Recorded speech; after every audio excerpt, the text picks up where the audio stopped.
Prime Minister Rami Hamdullah, Majesties, Excellencies, Mr. Secretary General, ladies and gentlemen. We are meeting in a time of tragic irony. Palestinian civilians are dying for demanding the right to basic human and political rights.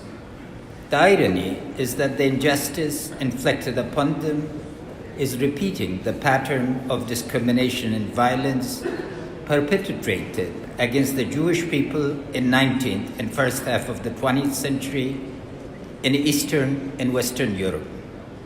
Ghetto in the Pale stood for social and spatial exclusion, while pogroms were manifestations of repression on grounds of mere identity. The horrific crime of Holocaust shocked the global conscience into adopting the Universal Declaration of Human Rights, representing the consensus that crimes against humanity should be made a thing of the past. The specter of violence, unfortunately, haunts our lives. More Afghans than Palestinians have died in the past week. Yet I felt compelled to attend this extraordinary summit to express the empathy and sympathy of my fellow citizens with the Palestinian people. Simply put, the question of Palestine is a question for the Arab world, the Muslim world, and the world at large. Failure to address it has robbed several generations of stability and prosperity. Continual failure to address it could deprive us of the opportunity to replace the unfolding clash of civilization with a genuine dialogue of civilization. Why can a sense of urgency not be mustered? I suggest that the simultaneity of the following 5 factors might provide an explanation. First, the established rules of warfare, distinguishing between combatants and non-combatants, have given way to practicing of unrestricted warfare. Second, the scale, scope, and constancy of violence has numbed the collective conscience, producing indifference in the face of massive information flow. Third, uncertainty regarding the future and the direction of the world has become a dominant feature of our time. Fourth, the gap between the often repeated values of human rights and political rights, especially justice and fairness, and the reality of destructive change, especially in the Islamic world, is resulting in increasing distrust in the capability of international organizations to ensure peace and stability.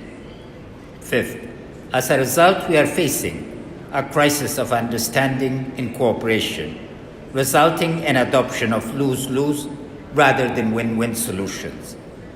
Clearly, we do face a complex range of interrelated problems in a difficult global context. Owning the future, however, requires drawing lessons from the past and utilizing the present to overcome the past.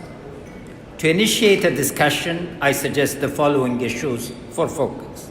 First, create a framework for political stability through orderly change in the Islamic world, building on a range of successful examples. Second, create mechanism for state-to-state cooperation among neighboring states, where temptation for engaging in proxy wars and building spheres of influence have been drivers of conflict.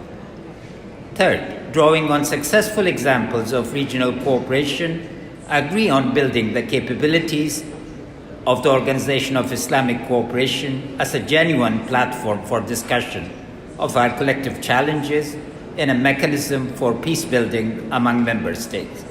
Fourth, address the question of Palestine and enduring solutions to the Israeli-Arab conflict through a sustained effort.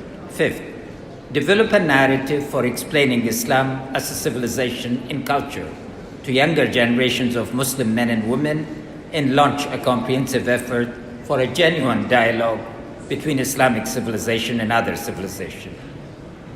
We live in an open historic moment where assumptions of the past can no longer guide us. Open moments are rare and therefore full of opportunity and danger. Leadership in management makes all the difference in such moments. I pray that we rise to overcome our collective challenges. The people of Palestine, suffering has brought us here, want more than our sympathy. They want our support to break the vicious circle that has robbed them of leading dignified lives.